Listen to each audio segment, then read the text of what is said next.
Good morning, Bankley. Don't forget to like, subscribe, and turn notifications to get notified when we release a new episode. Hey y'all, and welcome back to WVHS. I'm so tired, as you can tell. This time change has got me all mixed up and drowsy. Yeah, it's so much brighter at night though. It's kind of nice. Yeah, I agree. I like that it's darker later in the day. It feels like the days are longer and stuff. Yeah, time really needs to chill out. It's getting too close to the end of the school year. You know, that's an odd way to word it, but yeah, time is going by too fast. Also, we only have 9 weeks left. Oh no, don't start that stuff again. Y'all are being such big old babies. I don't want y'all to start sniffing again like last week. Come on, let's go to the school news before y'all start the waterworks. Spring t-shirt orders are going on now through March 19th. Orders forms are located outside the library. Any student that wants a summer job, stop by the BAC administration office and sign up. Students must be 16 years old. The deadline to sign up is March 19th, which is this Friday. Prom 2021 will be March 27th at the Slavonian Lodge in Biloxi. Go and dance the night away. There will be someone from the circuit clerk's office at VHS to register seniors to vote on March 25th. If you want to participate in the blood drive, go donate some blood in the blood drive. It will be taken April 1st in the gym. You'll get a chocolate bunny or something. That's what I'm looking for, is the chocolate bunny. Mandatory senior meeting is March 25th at 9:40 a.m. in the gym, and prom presentations at 10 in the gym. Spring break will start April 2nd. That's all, folks. You know what? I think I'm gonna start baking. Cause I think that will be fun. Austin, have you ever tried baking? Why would you ask such a question? Well, Austin, I was just wondering. Well, if you had, I was gonna ask if you could teach me how to, and that would give us a reason to hang out or something. That would be pretty fun. Yeah, Austin. Quit your blabbering. Let's move on to the student spotlight. Hello, viewers. Today I'll be interviewing my dear, sweet, weird friend, Isabel Rouse. So, how did you feel about winning Homecoming Queen? Shocked. Well, like I was talking to my dad, and I was like, Dad, you know, if I get this, I'm hopefully going to be traveling the world, and if I get it, I'm going to have to come back and crown the other queen. And then right when I said that, I got it. So I was like, oh my God. And everybody came up to me and was like, oh, you got it. I was like, I know, I got it. And it was What is a secret conspiracy you'd like to start? There are so many. Some I cannot say because some people would not like, but it would also blow their mind. There was one, yeah, I can't even say it. It would just make you go crazy. What are your animals' names? I have a cat named Leo, a cat named Skippy. They're both Siamese, but from different families. I have a dog named Cooper and a dog named Chance. Alrighty. What would you do now that you're out of high school?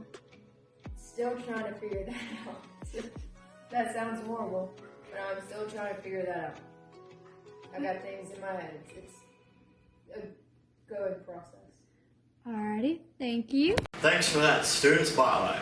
Hey Dalton, would you mind teaching me how to play guitar one day? Yeah, sure, Trey.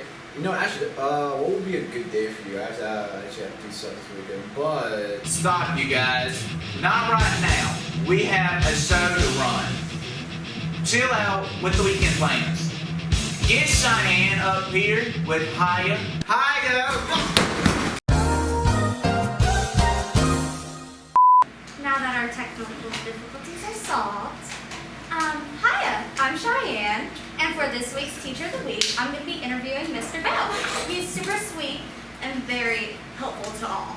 What inspired you to become a teacher? The best answer I can give for that is two things.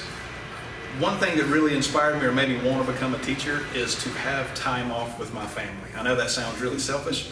I used to work in the medical field. I was an x-ray tech and a nuclear medicine tech.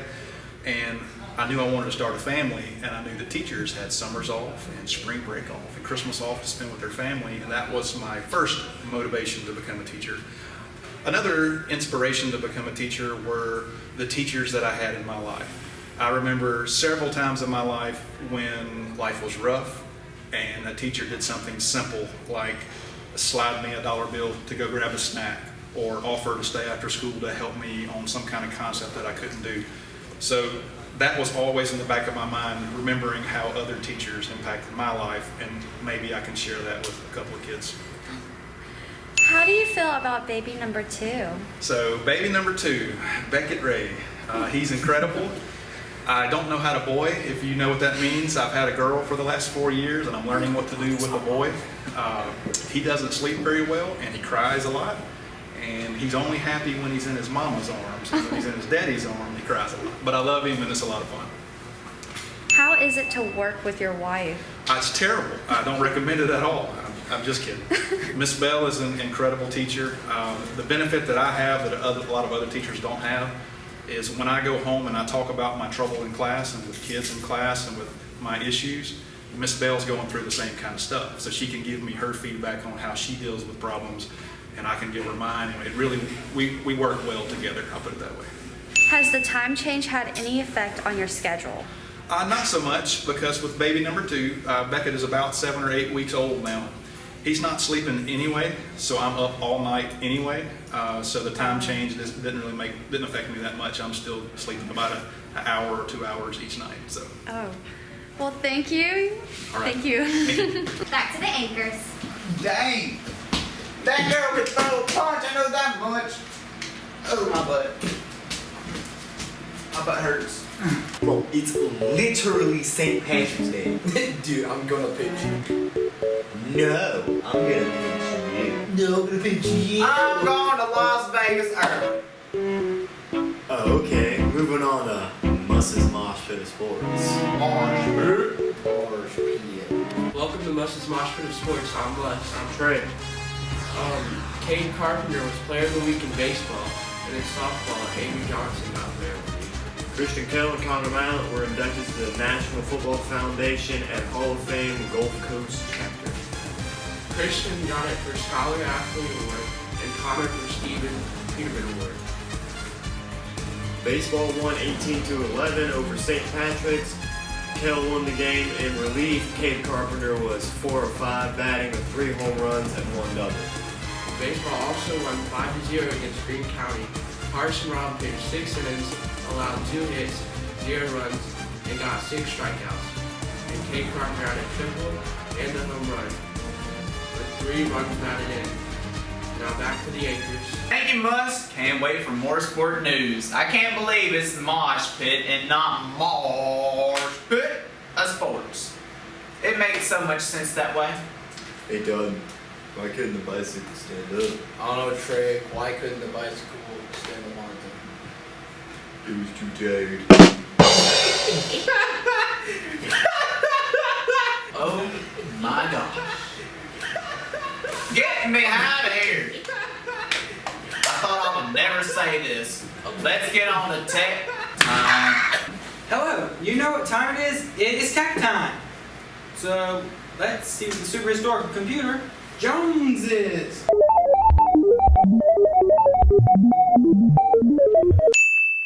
Let's talk about the Battle of Samar, when 6 escort carriers, 3 destroyers, and 4 destroyer escorts fought against the Japanese Center Force, which contained the battleship Yamato, the biggest battleship on Earth at the time, 6 heavy cruisers, 3 other battleships, and 11 destroyers.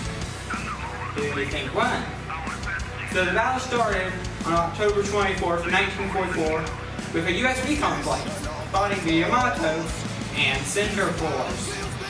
The commander of the battle group, Kathy 3, yes, really, ordered the squadron to head into a nearby rain squall for cover. When the Fletcher-class destroyer USS Johnston decides running is bored and makes a full 180-degree turn and charges right at the Yamato and the enemy force. So the Japanese think that these tiny little destroyers are armored cruisers for some reason, so they fire armor-piercing missiles, which do not explode on contact. They go right through the, quote, tin can, as the U.S. soldiers call their destroyers, and did not damage it.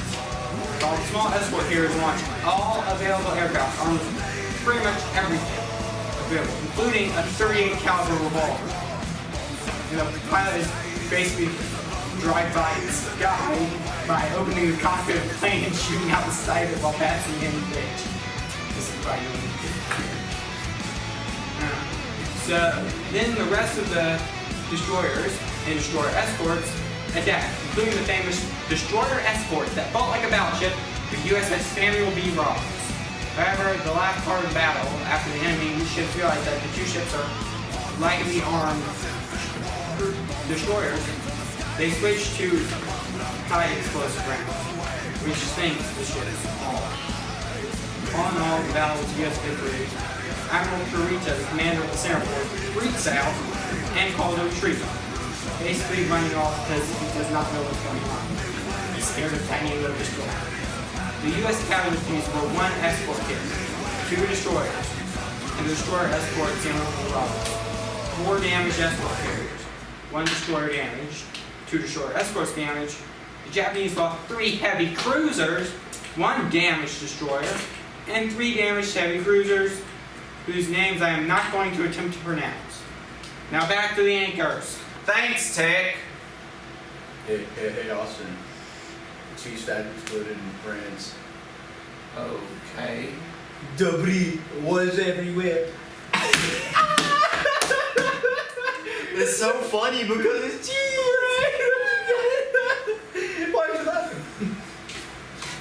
Alright, let's get on before I cut the cheese. Y'all are so theatrical. Exaggerated. Hang on. Histrionic. Hockey. Over-emotionally. Staggy. Tragic comic. Hi, Editing Dalton here. It's currently 2 a.m., but I just noticed we forgot to say what the next segment was. So right now we'll be moving on to Viral Video and Joke of the Day with Jesse and Dylan. Please watch this. Why couldn't Lucky fly? I don't know why. Because he didn't have the Lucky Charms. Butter dog, the dog with the butter. Butter dog, I got the butter on the dog with the butter. I don't know if I can say I like the happy Dalton and Trey more than the fussy Dalton and Trey. I kind of like it, Austin. Dalton, you're a pretty cool guy. I'm glad we get to work together. Dude, thanks. Let's end this before it gets any weirder with the senioritis. And do not forget, Adventure awaits.